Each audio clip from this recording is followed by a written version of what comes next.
Assalamualaikum warahmatullahi wabarakatuh. Nah, ketemu lagi bersama saya di channel Urang Banjar Punya Cerita. Kali ini ulun hendak berkisah tentang misteri. Ini kisahnya kayaknya serem nih. Dikirim tanggal 5 November tahun 2013. Wah, lama nih pengalaman orang nih. Di sini disebutkan narasumbernya Yudi. Nah, jadi yang mengisahkan nih Yudi lah. Ini ada cerita dari temanku, cerita yang dialami. Nah, jadi ininya mengisahkan tentang cerita temannya lah. Ini terjadi pada saat aku kerja di sebuah perusahaan asing sekitar 2 tahun lalu. Nah, jadi kisah ini sekitar 2 tahun lalu. Mungkin pada saat itu bisa dibilang aku sedang apes secara 2 hari berturut-turut, karena sebelumnya aku menabrak kucing sampai mati. Wow, berarti orang ini sial lah. Jadi kita orang Banjar tuh sial. 2 hari berturut-turut sial jadinya. Malam itu aku pulang kerja jam 1 karena aku kebagian shift kedua. Aku pulang sendiri dengan mengendarai sepeda motor. Aku santai saja pada saat itu karena aku sudah biasa pulang malam jam segitu. Oh ya. Malangnya nasibku pada saat aku sedang menuju daerahku di Kerawang, tepatnya di Tanjung Pura. Orang Jawa lah nih lah. Aku melewati daerah pesawahan yang lumayan panjang dan gelap. Jalannya pun tidak karuan alias rusak parah dan becek. Kemudian ada seekor kucing hitam yang tiba-tiba saja lewat di depanku.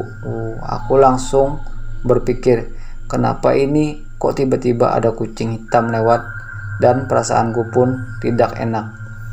Dengan rasa penasaran aku pun menoleh ke sebelah kiri di mana kucing itu berada, dan alangkah terkejutnya aku melihat ada orang di situ duduk diam. Waduh. Jadi pas nabrak kucing tadi tuh ada orang di situ duduk diam. Padahal baru saja aku lewat tidak ada siapa-siapa. Waduh, merinding nih saya. Aku memperhatikan orang itu. Astagfirullahaladzim, kenapa orang kok besar sekali? Kakinya sangat panjang, kulitnya hitam, rambutnya gimbal, kribo, dan acak-acakan. Astagfirullah, itu mah bukan orang. Tiba-tiba sosok yang besar itu menoleh kepadaku. Matanya sangat merah dan menatapku sangat sinis. Aku kaget dan takut, kemudian aku langsung memalingkan mukaku ke depan kembali dan gara-gara aku terlalu memperhatikan makhluk tadi, sampai-sampai aku lupa aku sedang mengendarai motor dan akhirnya aku terjatuh. Tapi syukurlah makhluk itu sudah tidak ada. Aku langsung membenarkan motorku yang terjatuh dan melanjutkan perjalananku. Jadi dia ini ketakutan. Keapesanku tidak berakhir sampai di situ. Nah, esok harinya aku pulang di jam yang sama. Jadi dua malam berturut-turut lah.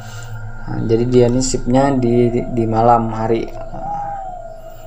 Aku sudah tidak karuan. Aku takut melintas ke jalan yang kemarin aku lewati. Tapi tidak ada jalan lain. Itu adalah jalan satu-satunya penghubung antara desaku dan jalan raya. Ya, apa boleh buat, aku buat badan dan pikiranku tenang dan mengendarai motorku dengan tenang. Sebelum aku melewati tempat yang tadi, kaca spion aku buat menjadi menghadap ke bawah agar aku tidak bisa melihat ke belakang. Tapi di depan aku ingin melihat yang terlebih dahulu dengan membuat lampu motorku lurus ke depan. Jadi kaca spion itu tuh sebelum melewat ke tempat itu tuh ditundukkan ke bawah agar tidak bisa melihat ke belakang. Alhamdulillah nggak ada, tuturku di dalam hati. Jadinya berkata di dalam hati, alhamdulillah nggak ada. Aku sudah sedikit tenang karena tidak ada kucing dan di tempat yang kemarin tidak ada makhluk itu. Jadi setelah dia lewat, alhamdulillah nggak ada, katanya kan di dalam hati.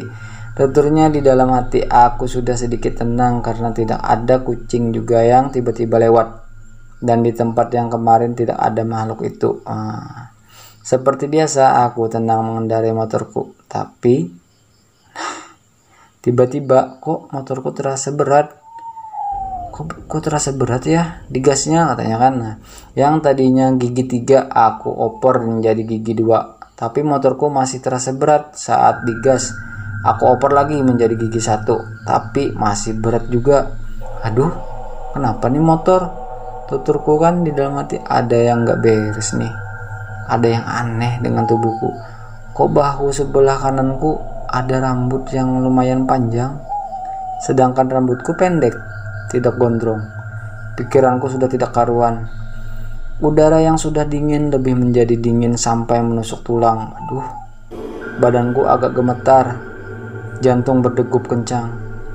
Bulu kudukku berdiri semuanya. Waduh, aku langsung membaca doa. Tapi karena ketakutan yang amat sangat, jadi doaku tidak selesai-selesai dan selalu terulang.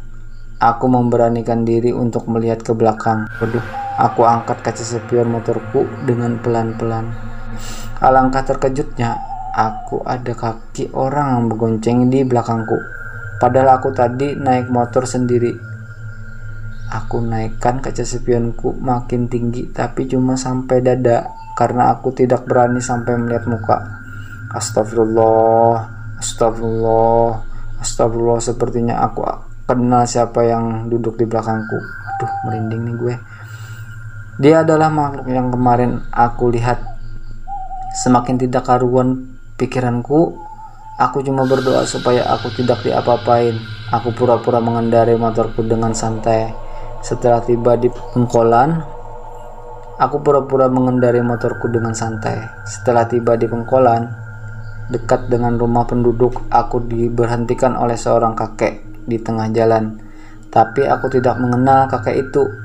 Jang maksudnya kan. Rewan holas kedep. Maksudnya apa nih? Nak, berhenti dulu sebentar. Oh, maksudnya gini. Nak, berhenti dulu sebentar, tutur kakek itu kepadaku. Nah, kemudian aku langsung dibacakan doa dan menyuruhku meminum air putih yang ada di gelas yang kakek itu bawa. Oh, jadi kata kakek itu setelah memberi air kan, udah nak, udah pergi kok, yang tadi bonceng udah nggak ada. Kemudian kakek itu menyuruhku pergi kembali. Alhamdulillah motorku tidak berat lagi di gasnya. Motorku sudah lancar kembali, berarti makhluk itu sudah tidak ada. Sudah agak jauh aku melanjutkan motorku, tapi aku lupa tidak mengucapkan terima kasih kepadanya katanya. Nah, aku langsung membelokkan motorku dan menuju ke Pengkolan tadi, tapi kakek itu sudah tidak ada. Pergi kemana kakek tadi? Dengan bingung aku menuju arah pulang kembali. Sampai saat ini aku tidak tahu siapa kakek itu. Sekian guys ceritanya, semoga menikmati. Waduh, serem juga nih cerita dari Yudi ini kan. Ini pengalaman pribadi seseorang nih. Jadi pengalamannya tadi itu sungguh mengerikan lah. Nah, mudah-mudahan bagi pendengar di sana semoga tidak merinding. Saya aja yang menceritakannya, waduh sangat merinding nih, karena saya sendiri kan. Bagi teman-teman yang memiliki kisah yang ingin dibagikan di cerita ini atau dijadikan video, silahkan saja kirim komen lah. Nah, komen saja, nanti saya berikan nomor telepon saya biar bisa bercerita. Nah, bagi Anda yang di luar Kalimantan ataupun dimanapun Anda berada yang ingin ceritanya diceritakan, akan saya ceritakan atau request lah. Terima kasih dulu dari channel Urang Banjar Punya Cerita. Wassalamualaikum warahmatullahi wabarakatuh.